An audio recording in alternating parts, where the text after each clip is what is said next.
Welcome to the tutorial of how to use if-then statements. These statements allow you to create a new column based on your existing columns. Here I have a list of some sample vehicle sales data. This might be a vehicle I need to purchase, or just to narrow down my search and identify my car. So if I go to Functions and select If, I can start by putting my new column name. In my first condition group, I'm going to select the columns Year, Price, and Manufacturer.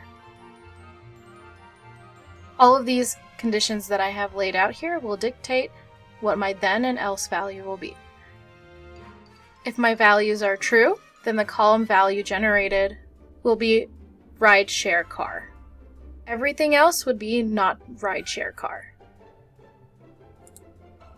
So for example, if the year is not greater than 2010, or not within this price range, or does not equal these manufacturers, they will not be a rideshare car, and the column value will populate as such. You can have different column values and different conditions by adding a new condition group. For this example, we'll just keep one condition group. Next, select Insert, and it will insert a new column based on these conditions. And that's it. Thank you for watching.